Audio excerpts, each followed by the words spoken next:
How do you make business problems disappear? Wrap them in bacon.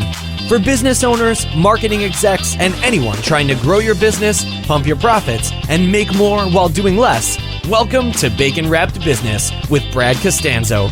Sizzling hot business advice guaranteed to make you fat. Profits?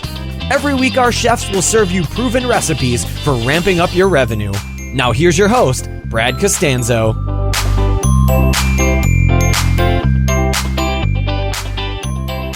Welcome to Bacon Wrap Business. This is Brad Costanzo, and if you are a longtime subscriber and listener, today is going to be a special treat for you. If this is the first time you have stumbled across this show and you don't know who I am, you don't know what this is about, but you like bacon and you like business and you're like, well, this kind of makes sense.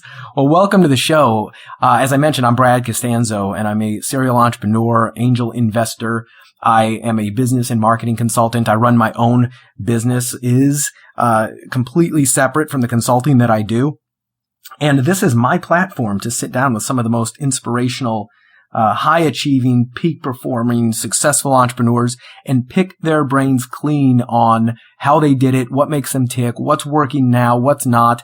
And I think of it as my way of asking somebody if I can sit down and have a coffee and pick their brain, which they would normally hate, but because I've got a big old audience, they happily do it, and they let me extract all of the good information from them free of charge. So I like to think that of this as you eavesdropping on me having conversations that I really, really want to have with people I really, really want to talk to.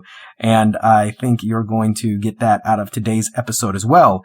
By the way, today's episode is about 2 years overdue, and that's because I started the show 2 years ago, and at the time, I was already working with today's guest, Kent Clothier.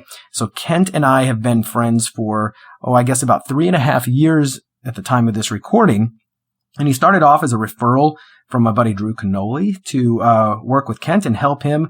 Initially, it was just publish a book, right? And then Kent and I did such good work together. He said, listen, I'd really like to hire you and bring you on as a consultant to help me grow my marketing business and use your strategies to see if we can grow together.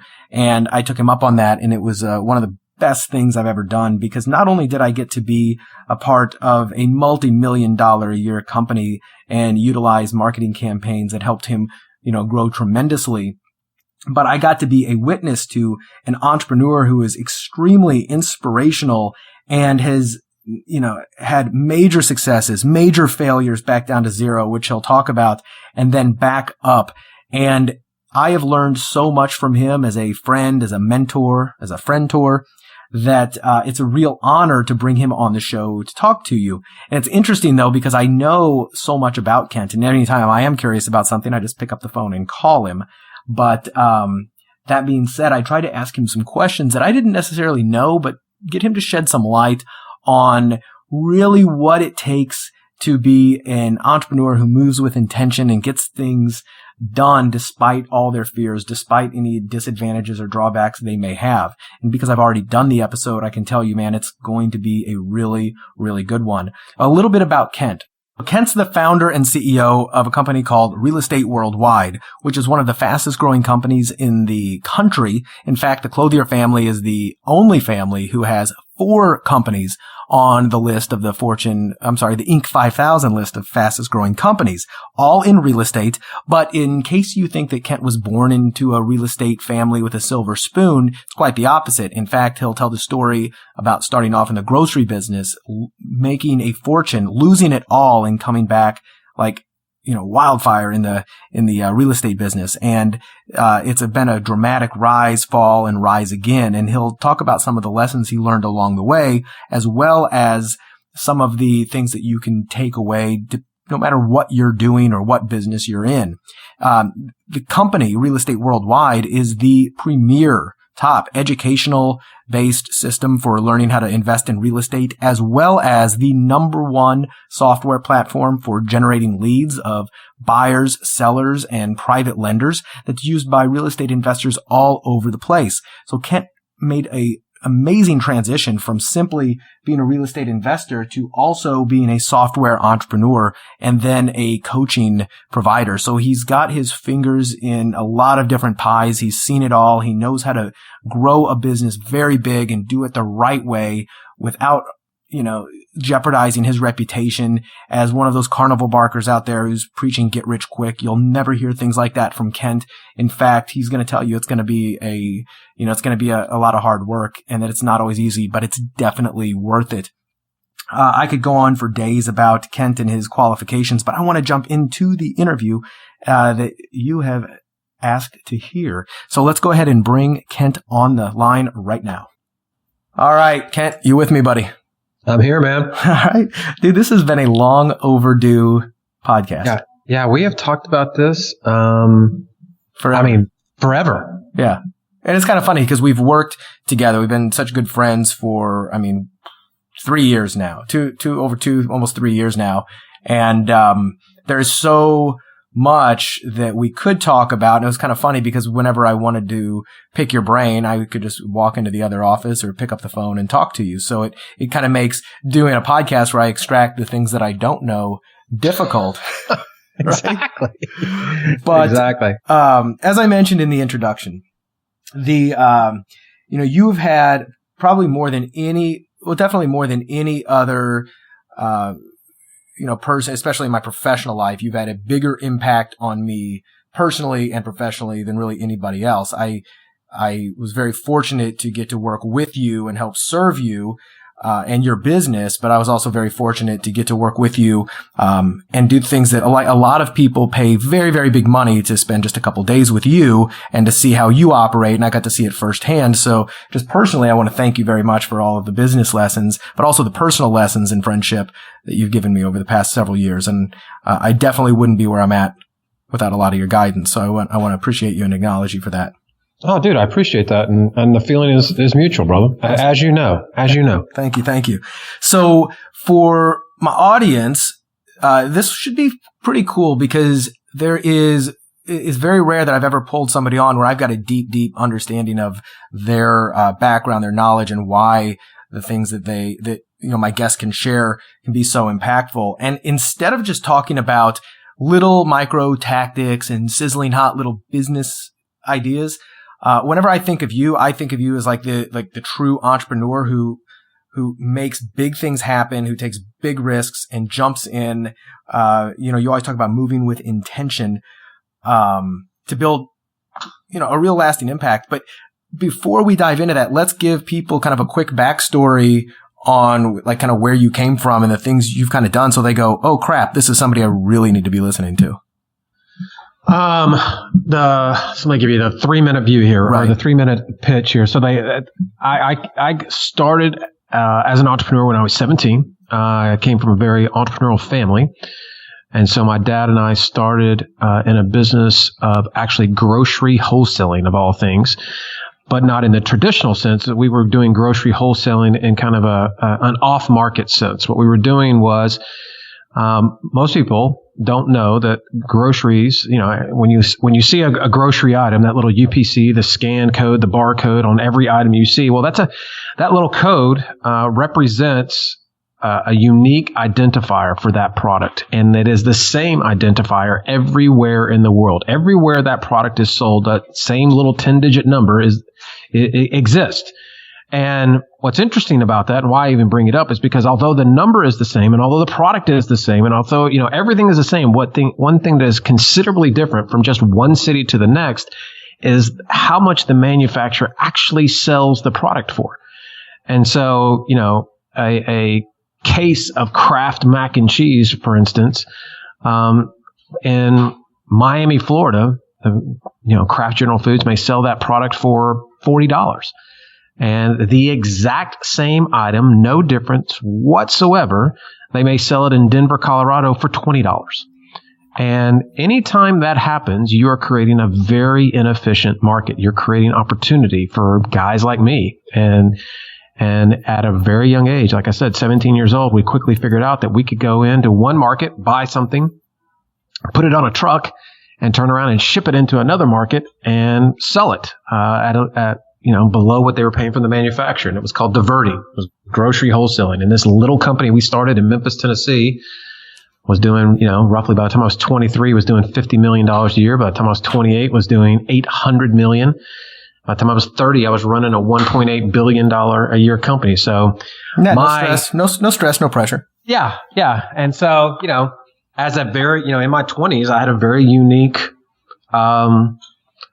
business resume, right? I mean, I basically grew up in a situation where things move very fast. I learned very quickly that you could accomplish great things and big things I just didn't know any different than to go big and hard. And I saw, I was on the front lines, if you will, of seeing things happen in a really dynamic way. So from the time I'm 17 to the time I'm 30, I've got the Midas touch. I just had this amazing journey that created a really, really big company, a lot of money, a lot of opportunity, a lot of things go right. And then about that time, as most people, that would experience that kind of thing in their 20s and 30s, or I should say in their 20s, basically I turned 30, and then 3 weeks later, I walked out of the company. I had a run-in with my partners and basically just walked away from an operation where I was making just an ungodly amount of money and was just pissed off and full of that I just said, hey, I'm going to go do this on my own. I don't need anybody else now. And over the course of 22 months, lost everything. I had a nice big nest egg that I completely pissed away, and millions, right? Millions of dollars, burnt every bridge, every relationship, as if you can imagine, without having drugs and alcohol, but if you can imagine every other way you could possibly just completely fall flat on your face from a business perspective and a personal perspective, I was there. I was morally bankrupt. I was financially bankrupt. I was just a complete mess. I lost everything. And it was devastating. And all you knew from like an early age, because you got started so early, all you really had known to that point was success. I'm a big badass baller, and probably felt like you had the Midas touch. So I can imagine. No doubt. It's one of those things, man. If you don't ever know what failure tastes like, it's a bitter taste. Yeah. And I basically, had never failed. I had won constantly. And I was in an industry, the industry, here we are doing $1.8 billion, but this little niche industry was doing roughly about $5 or $6 billion. So we were the player, and me being on top of the biggest operation in that little niche industry, I was the man, right? Everybody in the industry knew who I was. You could call any grocery retailer or any grocery wholesaler, thousands of companies all over the country, and they knew exactly who I was. And so I had this, the money, the power, the reputation, it was all there. And so the fall from that was hard.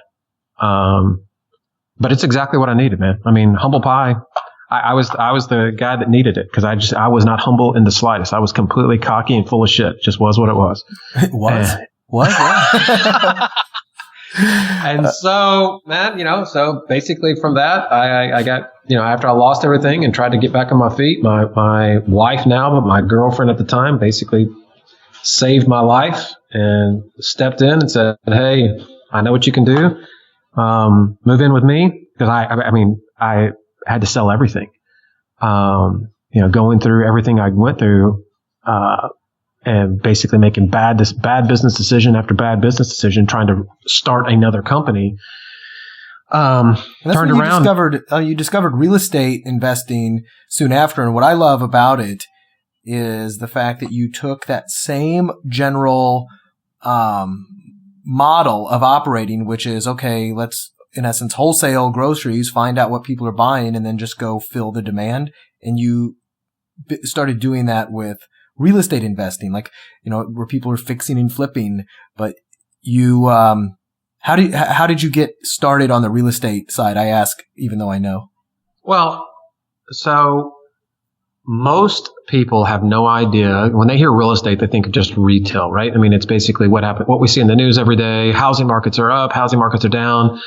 Use a realtor for this, use a realtor for that. Most people, and anybody's idea of investing in real estate is typically what they see in a 30-minute show on HGTV. So most have no idea that there's a market out there called wholesaling. And that's effectively where people go off and they quickly find properties, put them under contract, and then flip those properties to other investors or people that are wanting them for construction or whatever the case may be. So I had no idea this industry existed as well. But I was sitting on my couch, like I said, at my girlfriend's house at the time, watched a late night infomercial. Just like I guarantee people are listening to this have done as well. Watched one of those late night infomercials. Was really tough for me to badmouth them because I'm a product of it. Yep. Went to one of those events, got excited about it, saw what they were doing. And I was certainly different than most people in the room because I was connecting a lot of dots because I had just come from an industry where wholesaling was my bread and butter. Yeah. And I was just saying, oh, wait, I can do this with real estate. Just a different product. Yeah. I mean, extract grocery, insert house, or even better, let's go. Insert contract for a house. Yeah. And we exploded. So for my listeners who don't really know what real estate wholesaling is, give us a 30-second version. You go and put something under contract. You put a house under contract. So I guarantee, people have always heard, how do you buy a house with no money, no credit, no experience? We've all seen those commercials. So it's pretty straightforward. You go and put a house under contract. And upon putting that house under contract, you go and find somebody, being other investors, rehabbers, fix and flippers, people that want to rent whatever, right? You go find the people that are really looking for that property for investment. You just got to it first, and you assign your interest or flip your interest in the contract. So I go put something under contract for $100,000, and I can quickly go to somebody else and say, listen, I have this property under contract for $100,000. I'll assign it to you for a fee of $20,000. So now they're on the hook for $120,000. You effectively make $20,000 on a deal that you never really own, and you've never really actually closed on the property. You were just smart enough to get it under contract and flip your interest in that contract, assign your interest in the contract. And it happens every day. Yeah. And the genius of it, and people are like, well, how does that work? How do you get somebody to do that? I mean, obviously the key is you have to find somebody in the situation where they're motivated to sell the property in the first place because maybe it's in disrepair. Maybe they're losing money. Maybe they're going through a divorce. It could be a million things. And when you're able to do that and you're able to connect that with all the people out there all the active investors paying cash for properties. I mean, being that toll gate, that guy in the middle, the nicest part about wholesaling, and I'm putting a lot of words in your mouth just because I'm so familiar with the industry and I've done this myself. The nice part is it's probably the least risky way to get started, the quickest cash flow, the least brain damage. And you went on then after a lot of success to develop software and systems to make this even easier. So, and I know that we personally had success using your software to generate that, finds you all the, motivated sellers and cash buyers. Just, for the audience's sake, Kent and I we used his system, his leads, his database, basically. We set out, and this is not easily duplicatable, because of what we did, but 88 letters, just 88, but it proves what you can do. We sent out 88 letters, found somebody who said, yeah, they called us up to say, we were just messing around, you and I. And they said, yeah, I'm happy to sell you this house. And we turned around without even seeing it and sold that contract. And I think we made about, $22,000 just on exactly. that. We were doing a little test, but it goes to prove that when you have good data, which your systems do, and we'll provide a link to, if people want to check this stuff out. But if you have really good data, potentially motivated sellers, and then that there are people out there who are paying cash for properties, I mean, there was zero brain damage in that entire thing. It was beautiful. Yeah, I mean, basically, the big epiphany was I got out there and I started flipping a lot of houses, started flipping a lot of contracts, making a lot of money, got back up on my feet, got going, built a lot of momentum, and then got married. And my wife and I were having a little girl, and I quickly realized, slap on the forehead here, that, oh my God, wait a minute. If I stop buying and selling houses, the money stops. I don't really own a business. I own a job. Yeah, it's not passive income. Yeah, no, the job's paying me good, but it's not a business. And so then, to your point, we got really we got really dialed in on creating the systems, the processes, the data, the marketing, and created the software and again, all the things that made it really, really easy for us to take a business to, I shouldn't say easy, but really simple for us to take a business to scale over the course of the next few years.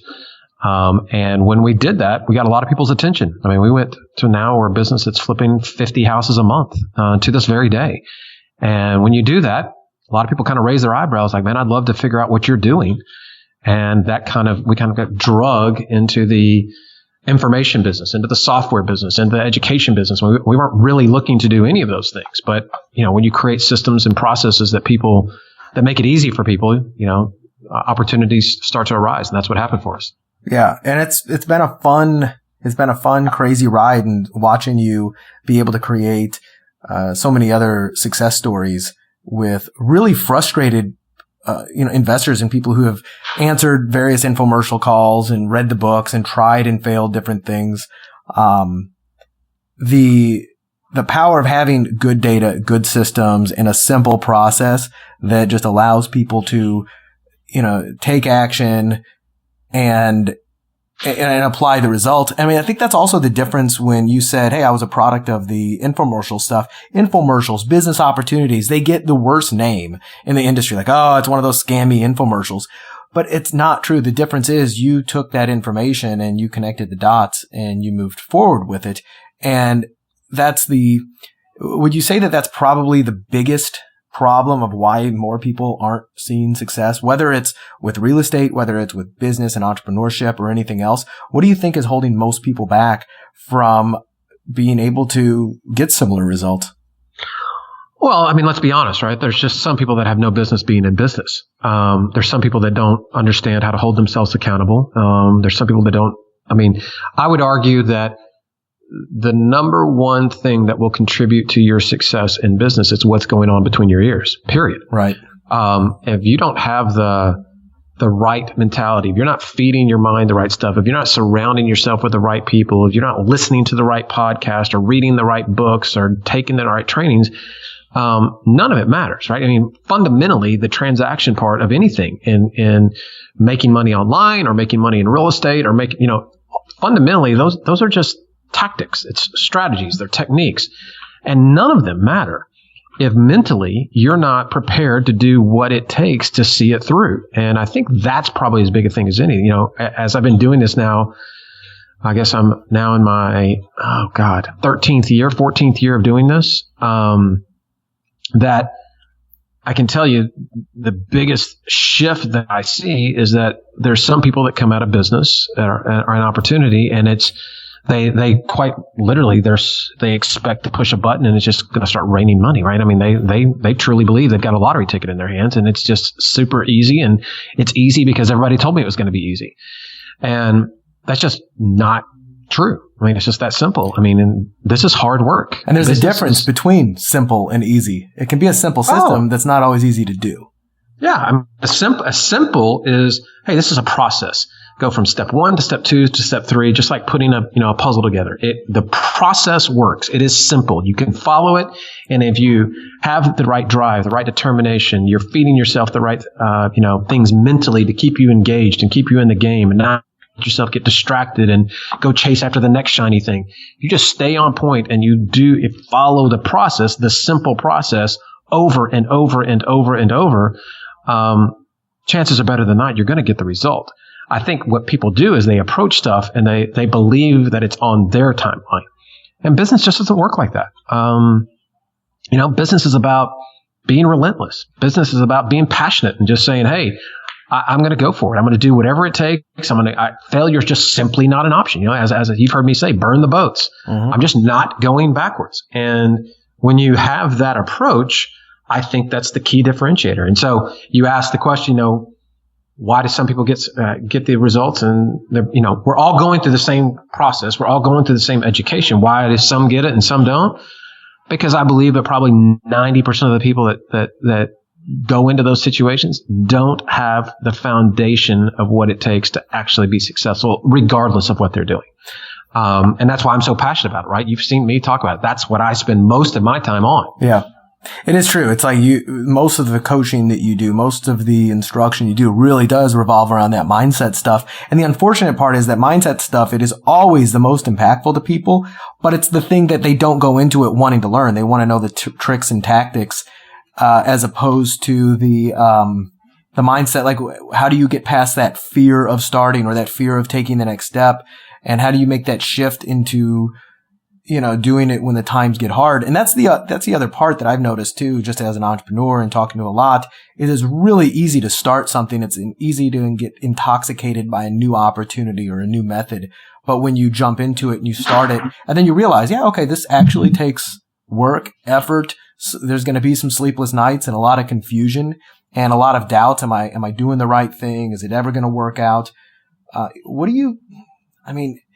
Maybe you're cut from a different cloth because of your upbringing has been very entrepreneurial and everything else, that you're able to just kind of move through that like a lot easier than some people. But for people who have that fear of going big and burning the boats and just saying, screw it, I'm going to do it no matter what it takes.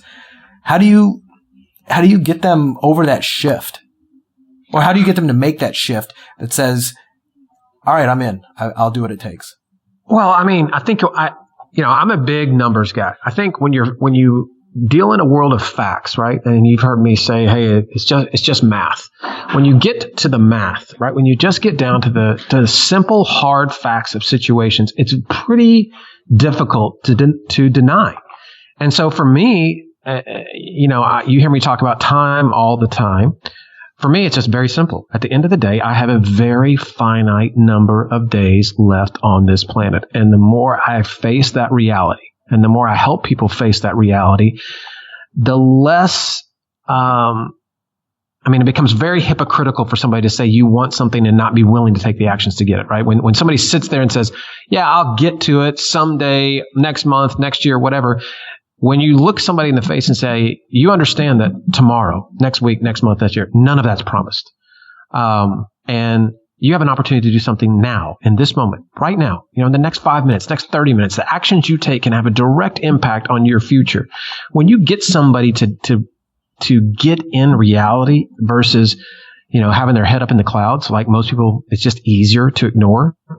I think that's when a lot of magical things happen, man. I think a lot of people, and I think that's a gift. I think that's what entrepreneurs do to themselves as often as they possibly can, right? I think successful entrepreneurs have an ability to trick themselves, to mentally make themselves turn it on and off, and that they just have a way. At least most successful entrepreneurs I hang around, it's just we have a way of making this moment matter, and we understand the impact of it better than most. In other words, I'm going to do the work. I'm going to put in the time. I'm going to follow the system. I'm going to follow the process. I'm going to do it. I'm going to create the leverage. I'm going to hire the people. I'm going to grind out whatever I need to do now because I understand the impact it can have down the road. And I think that the more you can deal in reality like that, where you're just, don't just stop screwing around. It's reckless and irresponsible to act like and pretend that you have time. You just don't. And I've been also, equally as fortunate, like you said, my background and my upbringing was really impactful. But I've had a couple, pretty serious, impactful things that have happened in my life over the years that really have been not so subtle reminders of how fast things can go away. And I'm very grateful for that because it gives me a perspective. Like I simply refuse to believe that I've got time to waste. And I think, your question directly, the more often you can put yourself into that kind of mindset, the easier it becomes to take big action. Yeah, you're right. And I know that, and on just a daily basis, so it's hard to sometimes just remind yourself every day or, have this macabre outlook like I'm about to die. I need to do this stuff, right? But the other thing that I've found myself doing as a result of, being, friends and colleague with you for so long is reminding myself that, yeah, first of all, deadlines are everything. Like if I don't give myself a deadline to do something, it doesn't get done. And the only time I've ever been productive in my life is when I've had deadlines. It's weird how that works. But it's called a deadline, maybe for a reason. It's a deadline. Our life is a deadline, but if you give yourself those micro deadlines of saying, I may not have to get into this macabre, mindset daily to motivate myself, but give myself the deadlines to get this step of the process done. I think it takes away a lot of it provides urgency, I know for me, and it creates action and movement. Well, dude, I mean, at the end of the day, it's just easier to ignore. Yeah. That's the big thing, right? I mean, that's what everybody should take away is that just be really aware of the way you think about this kind of stuff. And it's just easier, like what I said, the deep South in me's coming out. It's basically what I call running home to mama. It's just easier to run home to mama and kind of get into your comfort zone and to just not do anything. And to just not risk anything, to not go for it, to not try to create this exceptional life, to not go off and create exceptional memories with your family and friends and to travel the world and do all it's just easier to just sit on your ass and not do anything. But either way, the clock's ticking and you get a choice. You can either have everything you want as fast as you can get it, or you can act like and pretend and keep telling yourself that you'll get to it sometime. And the reality of it is if you're just honest, that's not right, that you're just full of crap. Yeah. And you're just, kicking the can and you're just unwilling to do what it takes to get to the next level. So because you're unwilling to do it, you should expect it. And it's just that simple. If you want to have great things, if you want to live an exceptional life, if you want to have an amazing business, then do what it takes. Go hard. As fast as you possibly can. Do not hesitate. Do not wait. Take big risk.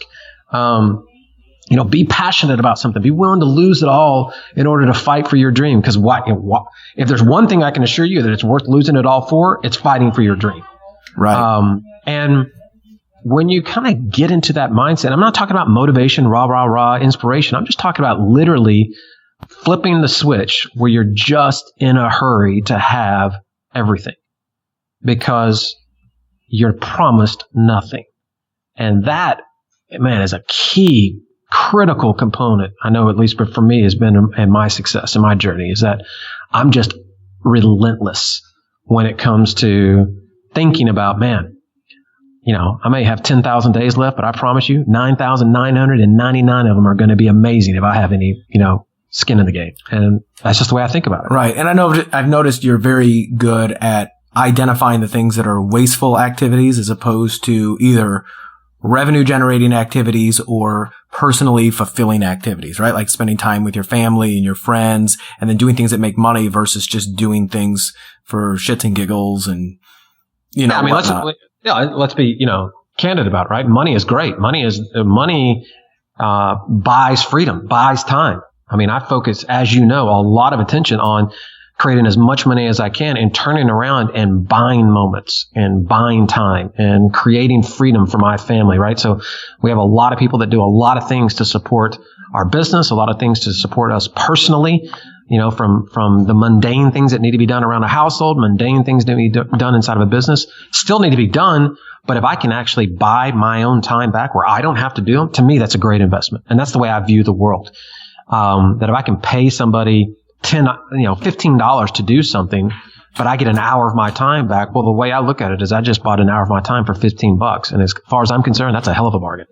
Right. And, you were, I want you to share with the audience, because this was something I've repeated several times about that exact same thing. So when you hired a nanny for your daughter and the conversation you were having with Seema, your wife, about whose time you're really buying. Yeah, I mean, most people would view that as we can't afford to do that, right? And then, of course, my wife was the same way. We can't afford to pay a nanny. I think it was $28 an hour or something like that to come in and take care of our child at the time. And I did not view it that way. My viewpoint was, we can't afford not to. I mean, as far as I'm concerned, I'm spending $28 an hour to buy an hour of your freedom, Seema. That's what's going to happen. So whatever you do with that, I don't care. If you tell the nanny she needs to sit there on the couch and she's going to watch TV with her feet up on the coffee table, that's cool. And that's the way the conversation kind of started. I was like, but I'm making the investment because I know that if you are able to take that hour and go and do what you need to do and what you want to do and not have to worry about doing the laundry, or not have to worry about making the baby's meals or any of that kind of stuff, right? Where you can kind of just go take care of yourself, whether it's going to the gym or whatever you choose to do with that time. If I can buy an hour of your happiness for $20 or so, that's an unbelievably wise investment on my time. And same thing goes in business, right? Like, cause we think, and it took me a long time to get over this, because I started to just like, oh, screw it, I can do it. I may as well just do it. Why spend the time on hiring somebody else to do this when I can just knock it out? And it took me a long time to kind of get to that point where I was like, wait a minute, I'm not paying this person even $50 an hour to do what they're doing. I'm buying back an hour of my time for a discount of $50, because I know that my hours, I can produce a lot more. Absolutely. Than that. And even the times when I'm not producing, I may buy it just to have the peace of mind and not have to do anything that hour. So, and I know that downtime makes my uptime even better. Yeah. I mean, you're quite literally buying some peace of mind. You know that you're buying something that, kind of gives you the freedom, right? It's really tough to create freedom if you're not willing to break free. Yeah. And so you got to be willing to step away. You got to be willing to step back and say, listen, I'm willing to make investments to buy my own time. And you worded it perfectly. I'm buying an hour of my time at a discount of $50. Yes, that is exactly what's taking place. And it's a beautiful thing. And that's the game. As an entrepreneur, as often as you can do that, that's how you create that balance, right? Yeah. That's how you actually turn it into a business. Yeah. And we've talked about this in the past, which is, it's the same thing when you're surrounding yourself with, whether it's mentors, masterminds. You and I are, co-founders of the Boardroom Mastermind, and we've done that together. And we know that surrounding ourselves with the right people and taking a shortcut to, hiring mentors when it's needed, it's the same exact principle.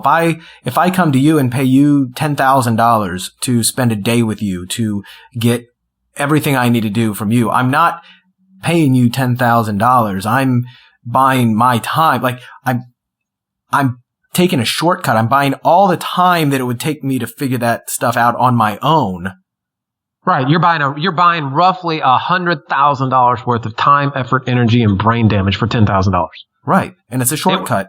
It would take you 5 years and tens of thousands, $100,000 to go through what you could learn and what gets compressed into a 48-hour period. Right. I mean, that's exactly what's going on. Right. And those are the types of people I find to be the most successful. The most recent client, Charles, that just hired me, one of the things that he said, and I loved it because I knew automatically that he gets it, because he does several $1 million a year. He's very successful. He came to me and he said, listen, he goes, I love reading marketing. I love doing all this stuff. I know that you know these things.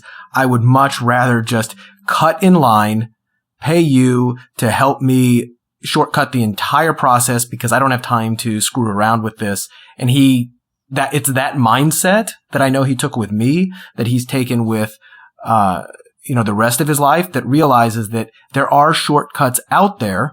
They're not always free, but it's not that you're buying knowledge, you're buying your time back. And I think the more people, really integrate that into their mentality, the better they'll be. I'm constantly trying to put that into my mentality. I'm notoriously cheap. You know that. Right. It's hard for me to just pull out my wallet and spend the money when I think that I can do it myself. And I know that comes from, the way I was raised with my father. Sure. He would never pay for something that he could do on his own. Like mowing the grass, it was either him or me. He would never pay somebody else to do it because he could do it. Right. And I think a lot of people have that. Well, and again, it's not a right or wrong situation. I mean, I think it's admirable, but at the end of the day, you just have to decide what you want out of life. I mean, there's a million things in my business I can do.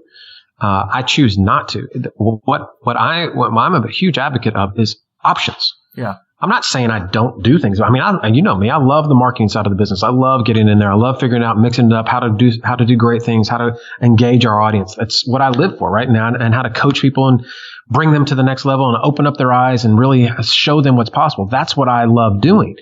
But I also equally love that I have the option in my organization of not doing any of it. Yeah. And I know for a fact that I created that, right? I mean, at the end of the day, giving yourself options and actually creating a business that allows you to function without having to do anything, but having the option to do everything man, that's the best of both worlds, because then you've really created it, right? You've created the freedom.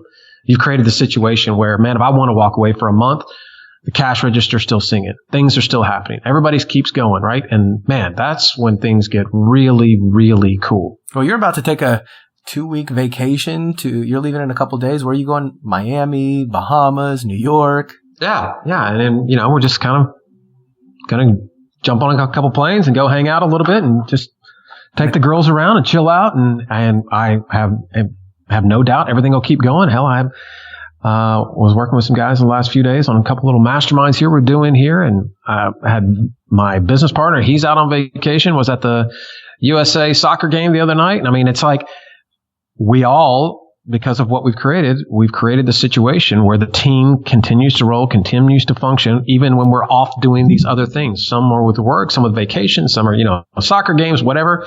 It just keeps moving. And like I said, that's when it gets really cool. Yeah.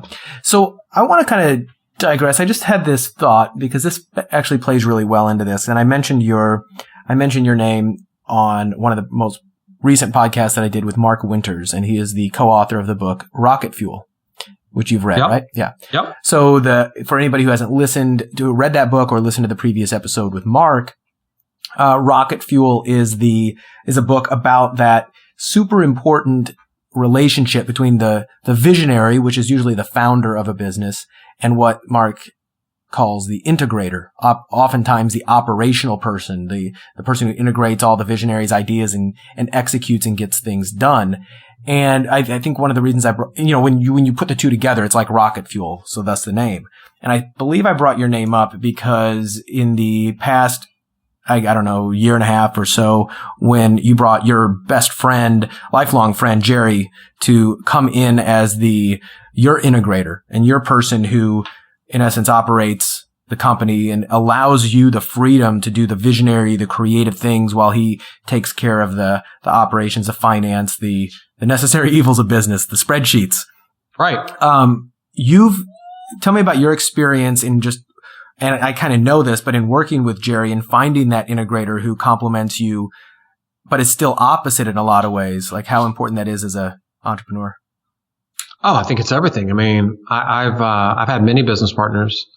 I've owned many, many companies over the year. There's no doubt that this is the latest, greatest, and best situation that I've ever put myself in and put my family in, put our company in. It just happens to be, fortunately, that is also my best friend, my lifelong friend, a guy that is I've known since second grade, right? He's known me longer than my wife has known me. I think if you're a visionary, what I've learned over the years is you can easily be the guy or girl that's driving your team absolutely crazy. You are, your ideas have a tendency to spin people out a bit, especially, that's what I was doing, right? I would sit there and talk to my team openly and try to discuss ideas with them. And because I'm the owner, founder, and CEO, they're taking those ideas as the gospel. And next thing I know, they're working on, all kinds of different things they should have never been working on. And you can attest to that. We were just talking, and the next thing I know, I've got them, marching in different directions. I think I'm just talking. They're taking it as orders. Direction. Yeah, as orders. And so having somebody that me as a visionary can sit here and bounce the ideas off and, vet things out and then have a guy and quite frankly, he's brought in a lot of other people around him now that can take those ideas and turn them into reality and do it in a sensible way, do it in a very logical way, do it in a methodical way to where we're not just or sometimes tells you no, we can't do that. Yeah, totally. Basically says, dude, this is not going to happen right now. We just don't have the resources, we don't have the manpower. You got to take it down a notch. And somebody that I respect enough to tell me that. That I think as a visionary, man, when you do that, that's the secret sauce. When you can actually get somebody that understands your vision, understands how to articulate it to a team, understands how to drive a team, and is equally as passionate as you are about the process, but they're not, as crazy as you are. That's a good thing, and it's a really powerful combination. Yeah, and I know that when I started working with you, but prior to Jerry and then after Jerry, just how how much things have changed and, operational efficiency kind of came up. So I definitely brought your name up in your relationship with Jerry on the previous episode to just kind of demonstrate that. I know it's one of those things that I don't currently have as an integrator in my business. And I think it's what most people don't, but it's probably the single most wished for thing, especially among our entrepreneurial friends who are almost all visionaries, right? We're like, I just wish I could duplicate myself and have somebody to implement all my crazy ideas. Yeah, we have a tendency to basically drive people around us crazy. And then we also, most of the guys I know, they have a tendency to not want to relinquish control. So I think being able to give up control, being able to understand how somebody can actually take your business to scale is those are massively powerful concepts when you're able to actually implement. Right. So tell me about some of the biggest mentors and people that you've learned from and go to for advice kind of in your life, whether it was in the past or now. Because all of us are always reaching out to others to help us when we get stuck. Yeah, so I had a very unique relationship and continue to have a unique relationship with my father. It's not your normal father-son relationship by any stretch of the imagination. We're basically we're in business together, and that's kind of the relationship we've had my entire life, and it's fine, it's good, it works, and it works for us. It's all we know. So my father's certainly been a mentor to me like that over the years. I had a guy by the name of Sal Ricciardi when I was in the grocery business that was like another father to me, and really took me under his wing and showed me and taught me a lot over the years.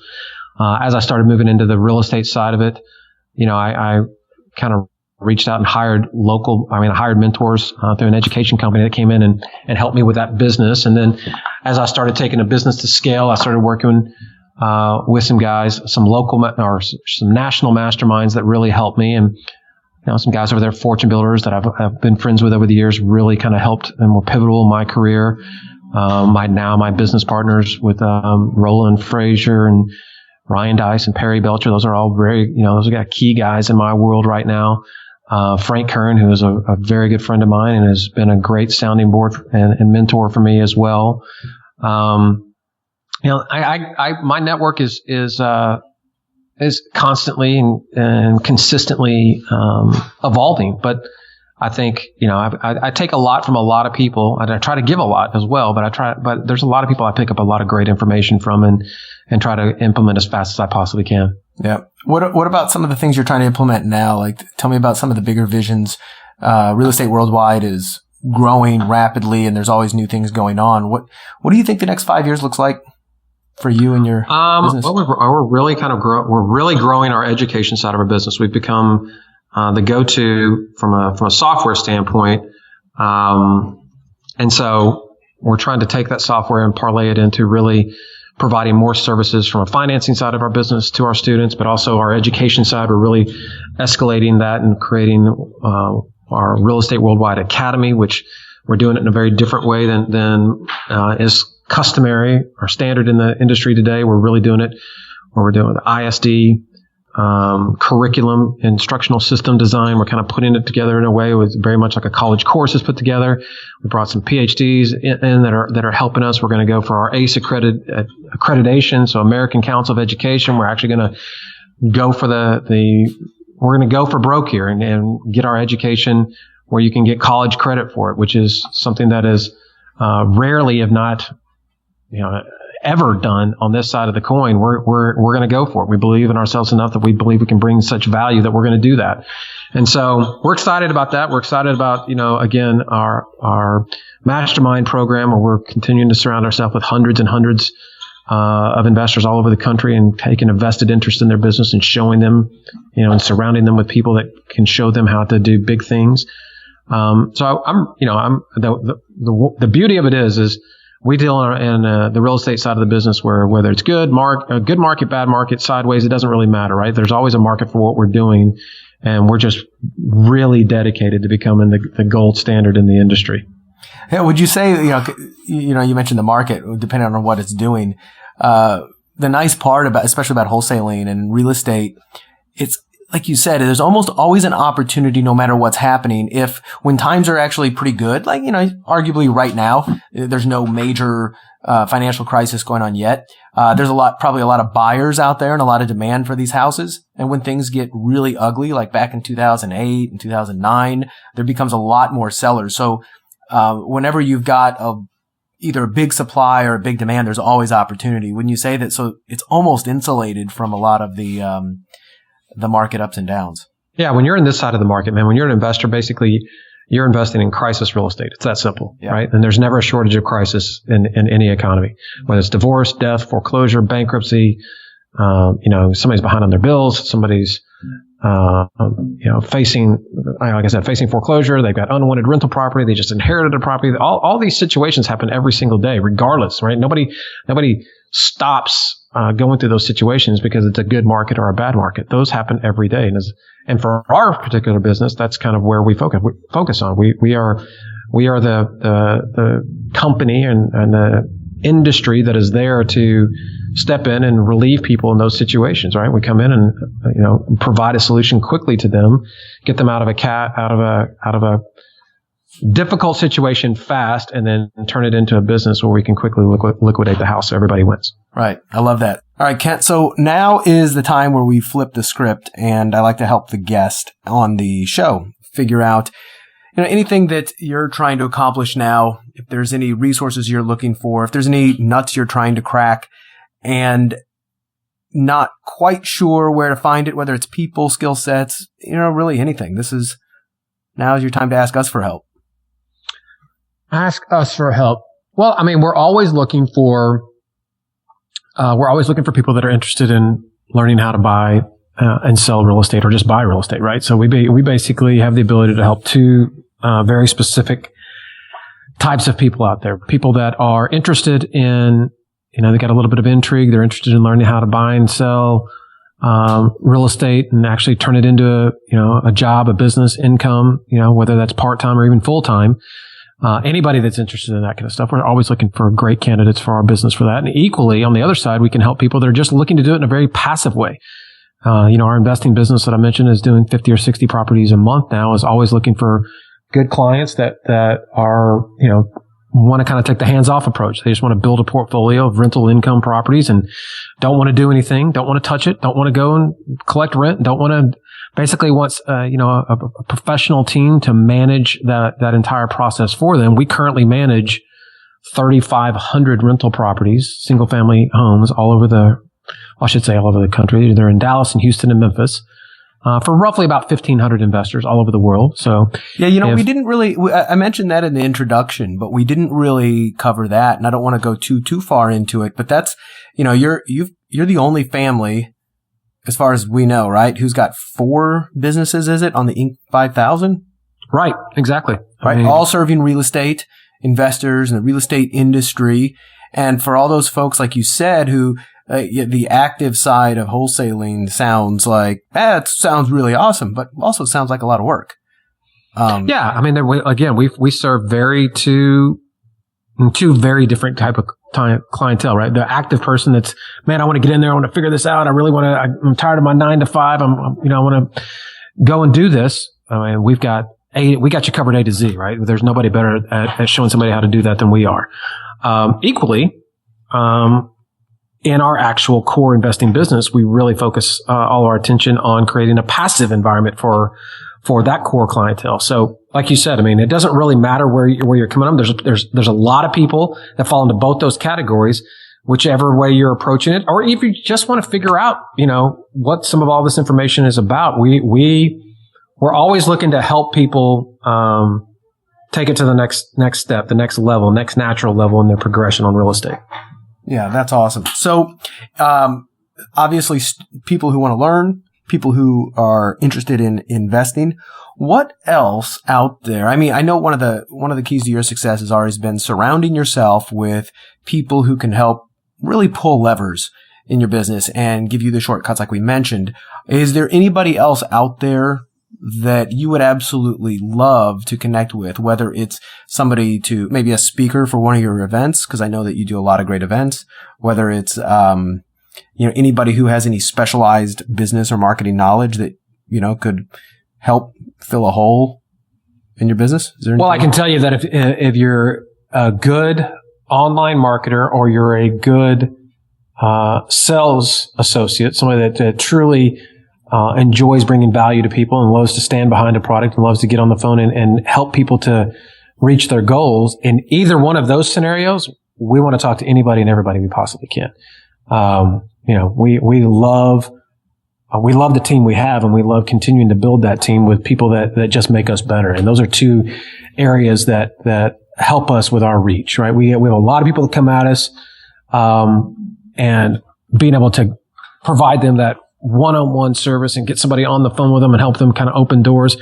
We're always looking for people that can help us do that. Equally, we're looking for people that can always help us to expand our reach. So marketing, in any way, shape, or form. I said online, but, offline, direct response, press releases. You name it. We're looking for good marketing people, social media, all the time.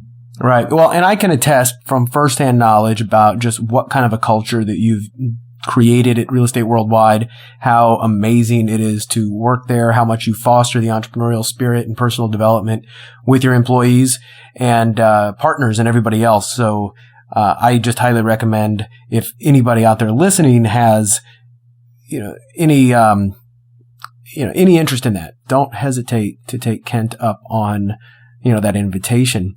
So what are the best places for them to reach out and contact? One thing's for sure, I'm not hard to find on Facebook. Mm-hmm. Yeah. I get a lot of flack about how much Facebook advertising we do. So I'm pretty easy to find on Facebook. I would invite you to go there. It's, Kent Clothier.